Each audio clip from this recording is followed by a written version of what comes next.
Craft ஒர்க்ல பண்ண 10 கட்டளைகளை நம்ம கொஞ்சம் டீடைலா படிக்க போறோம். Over to moral of the story. Kids Fest, Kids Fest, Kids Fest, Kids Fest.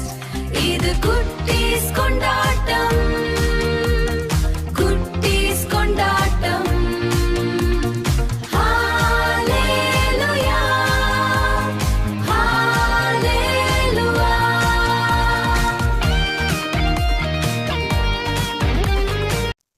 Price Lord குட்டீஸ். இந்த டே 3 கிட்ஸ் ஃபெஸ்ட்ல ரொம்ப உற்சாகத்தோடு கலந்து கொண்டிருக்கிற உங்க எல்லாருக்கும் அன்பின் வாழ்த்துக்கள். உங்க எல்லாருடைய ஸ்கூல்லையும் நீங்க ஃபாலோ பண்றதுக்கு சில ரூல்ஸ் அண்ட் ரெகுலேஷன்ஸ் வச்சிருப்பாங்க தானே? ஆமா, அது என்னெல்லாம் ரூல்ஸ்? ஸ்கூலுக்கு ஃபுல் யூனிஃபார்ம்ல கரெக்ட் டைமுக்கு போகணும். ரெகுலரா ஹோம்ஒர்க் பண்ணணும், டிசிப்ளினா இருக்கணும், எல்லாரையும் ரெஸ்பெக்ட் பண்ணணும். ஆமா, நீங்க ஸ்கூல்ல படிக்கிற நேரத்துல அந்தந்த ஸ்கூலுடைய ரூல்ஸ் அண்ட் ரெகுலேஷன்ஸ் கண்டிப்பாக ஃபாலோ பண்ணணும். நீங்க அந்த ஸ்கூலுக்கு கரெக்டான யூனிஃபார்ம் போடாம உங்க இஷ்டப்பட்ட டைமுக்கு ஸ்கூலுக்கு போனீங்கன்னா உள்ள அலோ பண்ண மாட்டாங்க.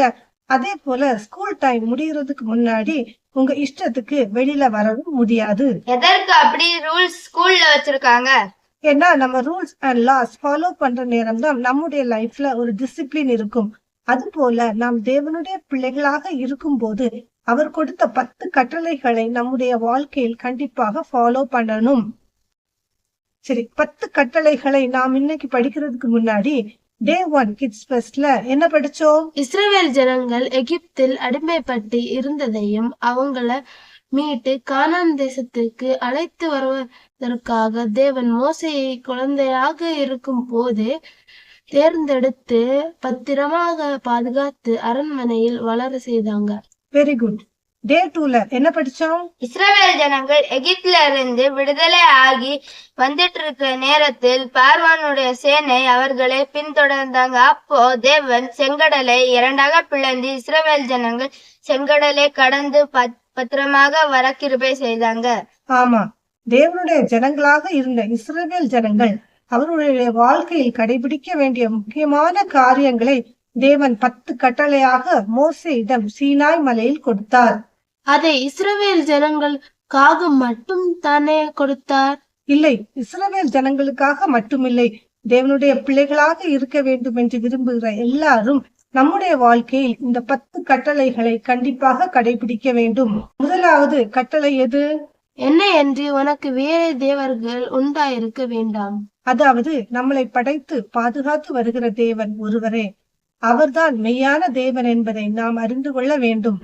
இரண்டாவதாக, மேலே வானத்திலும் கீழே பூமியிலும் பூமியின் கீழ் தண்ணீரிலும் உண்டாயிருக்கிறவைகளுக்கு ஒப்பான ஒரு சொரூபத்தை ஆகிலும் யாதொரு விக்கிரகத்தை ஆகிலும் நீ உனக்கு உண்டாக்க வேண்டாம். அப்படின்னா என்ன? நாம் ஒரு விஷயத்தை நன்றாக புரிந்து கொள்ள வேண்டும். அதாவது வானத்தையும் பூமியையும் படைத்து அதில் இருக்கிற யாவற்றையும் படைத்த தேவன் ஒருவரே மெய்யான தேவன். எந்த ஒரு மனிதனாலும் ஒரு தெய்வத்தை உருவாக்க முடியாது. அதனால் மனிதன் உருவாக்குகிற எந்த ஒரு விக்கிரகாரத்தையும் நாம் சேவிக்க கூடாது, அதாவது வொர்ஷிப் பண்ண கூடாது. விக்கிரகங்களை மட்டுமல்ல, தேவனுடைய படைப்புகளையே தெய்வமாக நினைத்து நாம் வழிபடக்கூடாது. உன் தேவனாகிய கர்த்தருடைய நாமத்தை வீணிலே வழங்காதிருப்பாயாக.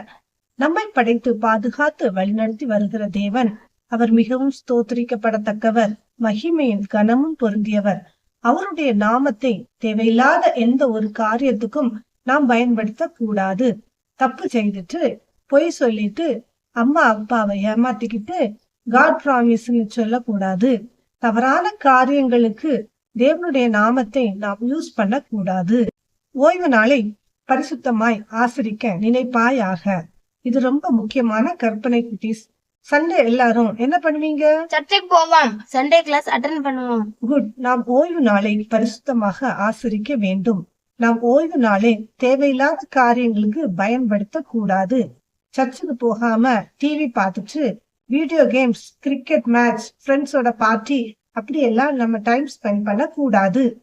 உன் தகப்பனையும் உன் தாயையும் கனம் பண்ணுவாயாக. இது குட்டீஸ் உங்கள் எல்லாருக்கும் ரொம்ப முக்கியமான கற்பனை.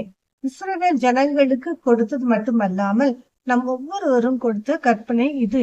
உங்க பேரண்ட்ஸ ரெஸ்பெக்ட் பண்ணணும், ஹானர் பண்ணணும். எப்படி ஹானர் பண்ணுவீங்க?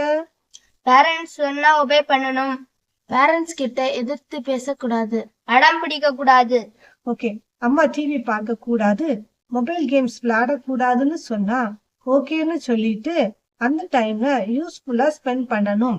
அப்போ தேவன் உங்கள் ஒவ்வொருவரையும் அளவில்லாமல் ஆசீர்வதிப்பார். அடுத்ததாக, கொலை செய்யாதிருப்பாயாக.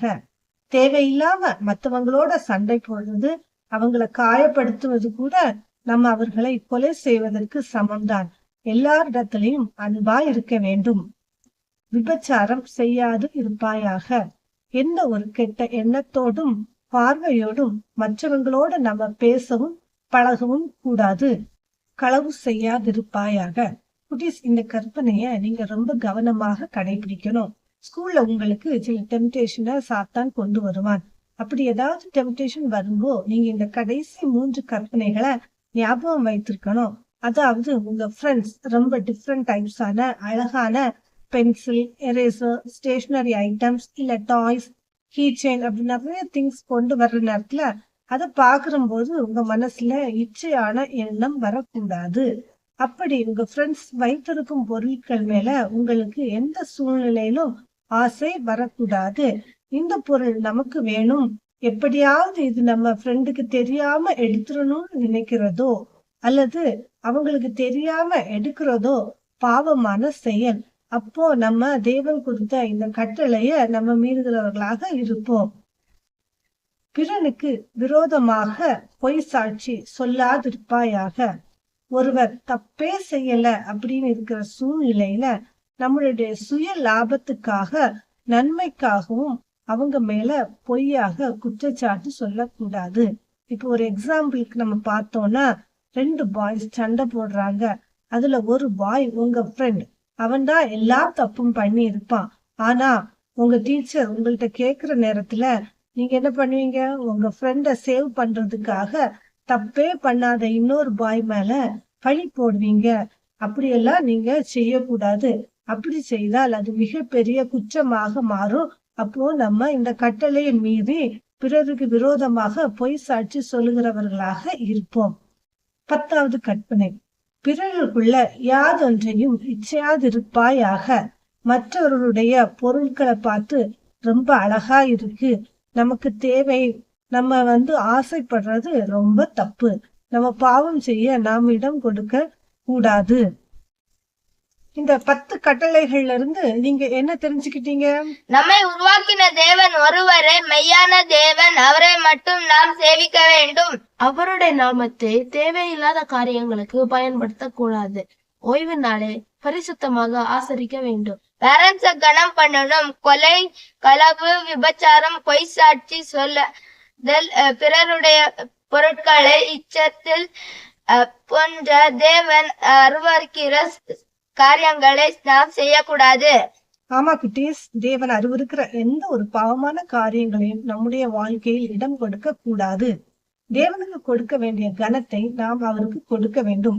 அது மட்டும் இல்லாமல் உங்க பேரண்ட்ஸுக்கு கொடுக்க வேண்டிய ரெஸ்பெக்ட், ஹானரை கண்டிப்பா நீங்க கொடுக்கணும். ஓய்வு நாளை தேவனுடைய நாம மகிமைக்கென்று நாம் பயன்படுத்த வேண்டும். இந்த கட்டளைகள் எல்லாம் நம்முடைய வாழ்க்கையில் நாம் கடைபிடிக்கும் போது நம்முடைய வாழ்க்கை ஒரு செல்ஃப் டிசிப்ளின், அதாவது ஒரு ஒழுக்கமுள்ள வாழ்க்கையாக அமையும். இந்த 10 கட்டளைகளை இயேசு 2ஆக கொடுத்திருக்கிறார். அது என்னன்னா, நாம் தேவன் மேல் முழு உள்ளத்தோடு முழு பலத்தோடும் அன்பு கூற வேண்டும். அது மட்டுமல்ல, மற்றவர்களிடத்திலும் நாம் அன்பு கூற வேண்டும் என்று அறிவுறுத்தியிருக்கிறார். இந்த ஆன்லைன் கிட்ஸ் ஃபெஸ்ட்ல ஜாயின் பண்ணி 3 நாள் தேவனுடைய வார்த்தைகளை படித்து மகிழ்ந்த நீங்க எல்லாரும் ஒரு ஒழுக்கமுள்ள சிறந்த தேவனுடைய கட்டளைகளை கைக்கொள்கிற பிள்ளைகளாக வளர வேண்டும். God bless you all. Amen. A3 kids ஃபெஸ்ட்டில் இணைந்திருக்கிற உங்கள் யாவரையும் இயேசு கிறிஸ்துவின் இனிய நாமத்தில் வாழ்த்தி ஆசீர்வதிக்கிறோம். உங்களுக்கான முக்கிய அறிவிப்பு என்னென்னா, ஆல்ரெடி குரூப்பில் இன்ஃபார்ம் பண்ணபடி உங்களுக்காக கொடுக்கப்பட்ட டெய்லி அசைன்மெண்ட்டை தினமும் இரவு 10 மணிக்குள்ளாடி நீங்கள் முடிக்கணும். அது மட்டும் இல்லாமல் உங்களுக்காக கொடுக்கப்பட்ட காமன் அசைன்மெண்ட்டை 4ஆம் தேதி, அதாவது திங்கட்கிழமை இரவு 10 மணிக்குள்ளாடி நீங்கள் முடிக்கணும். உங்களுக்காக அறிமுகப்படுத்தியிருக்கிற ஸ்பெஷல் காம்படிஷனான ஃபேன்சி ட்ரெஸ் காம்படிஷனை ஞாயிற்றுக்கிழமை இரவு, அதாவது 3ஆம் தேதி 10 மணிக்குள்ளாடி நீங்கள் முடிக்கணும். அது மட்டும் இல்லாமல் வருகிற ஞாயிற்றுக்கிழமை 3ஆம் தேதி சாயங்காலம் 6 மணிக்கு ஃப்ரீ கான்ஃபரன்ஸ் கால் மூலமாக நம்முடைய kids fest final day service நடக்கும். யாவரும் அதில் தவறாமல் பங்கு பெறும்படி அன்புடன் கேட்டுக்கொள்ளப்படுகிறீர்கள். தேங்க்யூ. இப்போ டே 3 கிட்ஸ் ஃபெஸ்ட்டை நம்ம ப்ரேயர் பண்ணி முடிக்க போகிறோம். அப்பா அப்பா அப்பா 3 நாட்கள் அப்பா இந்த கிறிஸ்டியன் கிட்ஸ் ஃபெஸ்ட் அப்பா சிறப்பாக நீ நடத்தினதுக்காக நீ பங்கு இருக்கிற ஒவ்வொரு பேரையும் என்னுடைய கருத்தில் தரணும் அப்பா, ஆசீர்வதித்து வழி நடத்தணும் அப்பா. பிள்ளையாக இருக்கும்போதே நீ அதுக்காக தேர்ந்து கொண்டீங்களோ அப்பா, அதே போல இந்த பிள்ளைகள் ஒவ்வொரு வாழ்க்கையில் அப்பா உங்களுடைய அப்பா நீ எதற்காக இந்த பிள்ளைகளை தேர்ந்தெடுத்தீரோ அப்பா, அதற்காக அப்பா நீ ஒன்றை பயன்படுத்துறமைக்காக உங்களுக்கு ஸ்தோத்திரம், நன்றி அப்பா. இன்னும் அப்பா இந்த பிள்ளைகள் அவருடைய வாழ்க்கையில் என்ன பிரச்சனைகள் போராட்டங்கள் இருந்தால் அப்பா உண்மை நன்றி விசுவாசத்தோடு அந்த பிரச்சனைகள் எல்லாத்தையும் கடந்து வர நீ கிருபை செய்வாங்க. உங்களுக்கு நன்றி அப்பா. மோசே சண்டைகள் பிறந்த கடந்து வர நீ செய்தது போல அப்பா இந்த பிள்ளைகளை எல்லா போராட்டங்களை மேற்கொள்ள நீ கிருபை செய்யும் அப்பா. இன்னும் அப்பா நீ அப்பா இந்த பிள்ளைகள் ஒவ்வொருவரையும் நீங்க கடந்து தரணும் அப்பா. சில வயது கொண்டே நீங்க கல்விகளில் கீழ்படுகிற பிள்ளைகள் ஆகும் அப்பா. அவருடைய வாழ்நாளெல்லாம் மேம்படுத்தி 10 கட்டளைகளையும் அப்பா அவர்கள் கடைபிடிக்கிறவர்களாக இருக்கணும். சேவைக்காக உங்களுக்கு ஸ்தோத்திரம் அப்பா. இந்த 3 நாட்கள் அவர்கள் படித்த பாடங்கள் வசனங்கள் கேட்டு காரியங்கள் எல்லாம் அவர்களுடைய வாழ்க்கைக்கு ஆசீர்வாதமாக மாறி கிருபை செய்யும் அப்பா. அவர்கள் இந்த வசனங்களை நாட்கள் எல்லாம் கடைபிடிக்க கிருபை செய்து ஆசீர்வதித்து வழிநடத்தும் இயேசுவை தெரிந்து நம்மளுடைய ஆமென். நம்ம இனி நன்றி பாடல் பாட போகிறோம். எல்லாரும் கை தட்டி உற்சாகமாக எழுந்து நின்று பாடலாமா?